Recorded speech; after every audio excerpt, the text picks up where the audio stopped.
Alam mo, paano kung sabihin sa'yo na ang lunas sa karamdaman mo ay libre? Walang bayad?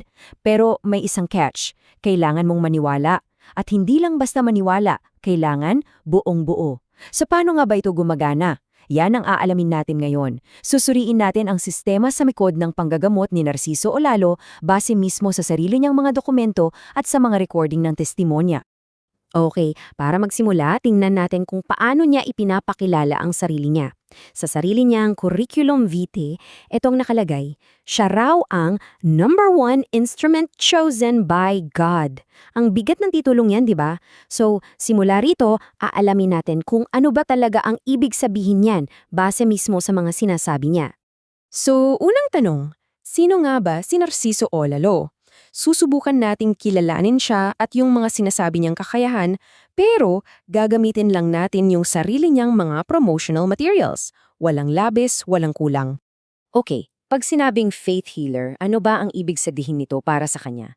Base sa mga dokumento niya, hindi lang ito basta panggagamot ha, mas malawak pa. Kasama na raw dyan yung pangangaral ng salita ng Diyos, yung kakayahang makita ang hinaharap, at kahit na yung pagtukoy sa mga kasalanan ng isang tao. At heto yung pinakaimportante. Lahat yan, dapat walang bayad.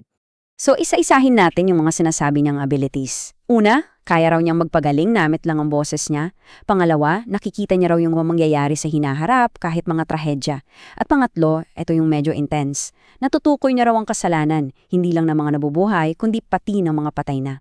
At ulitin ko lang kasi ito talaga yung diin niya. Lahat ng serbisyong to, absolutong libre.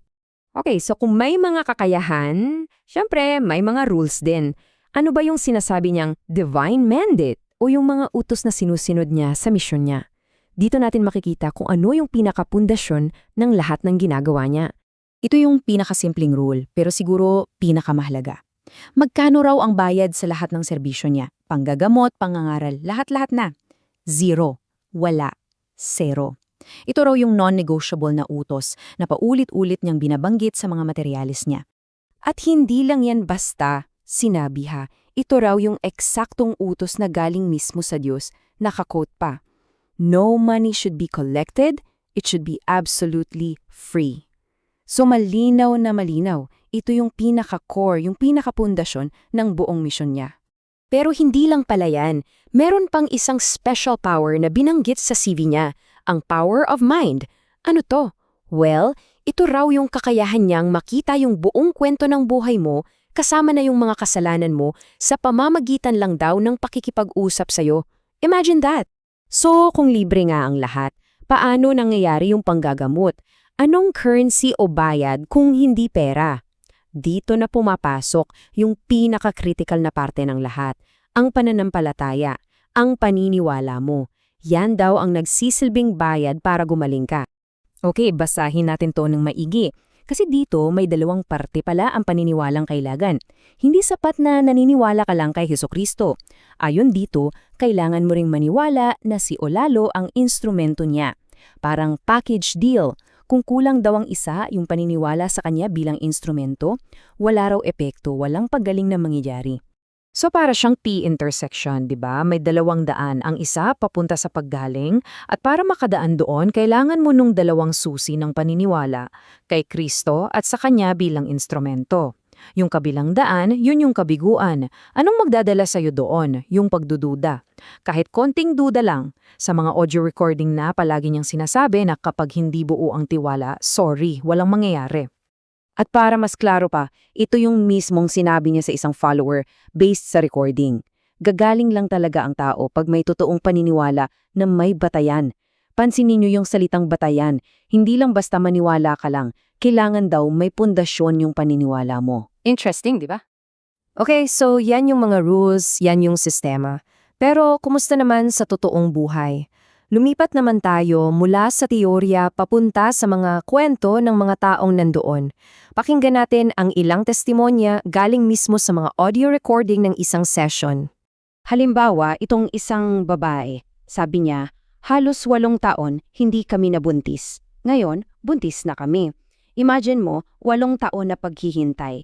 Para sa kanila, ito ay isang malinaw na milagro. Merong din namang tungkol sa pisikal na karamdaman. May isang lola na nag-share, sabi niya, Yung bukol ng apo ko dito, wala na. Ganun kasimple, ganun kadirekta, yung testimonya niya.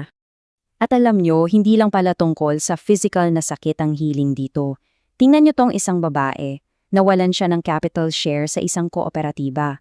Pero ang sabi niya, ang pinaka-importante sa akin is nakawala ako sa tanikalan ng luma kong buhay. So yung healing sa kanya parang financial at spiritual na rin. Ito pa, isang medyo dramatic na kwento. May babaeng, bigla na lang daw sumakit ang dibdib. Ang description niya, parang sinuntok. Tapos ang ginawa niya, uminom lang ako ng langis, maya-maya, pinuwisan ako ng sobrang pawis, at pagkatapos nun, sabi niya, guminhawa raw agad ang pakiramdam niya. So, matapos ang lahat ng panggagamot at testimonya, ano ba yung pinaka-main goal, yung ultimate purpose ng lahat ng ito? Well, ayon sa mga source, may 3 bagay daw na gusto ng Diyos na gawin ng mga tao. At ito yung 3 requirements, kumbaga, 3 hakbang na siyang pinakasentro ng mensahe. Number 1, magsisi sa lahat ng kasalanan. Number 2, magbago at i-renew ang buhay Kristiyano. At number 3, magkaroon ng matinding pananampalataya sa Kanya. Simple lang, di ba? Repent, renew, and have faith. At para saan ang lahat ng yan? Ang panghuling mensahe sa kanila ay ito. Sa huli, kayo din ang makikinabang.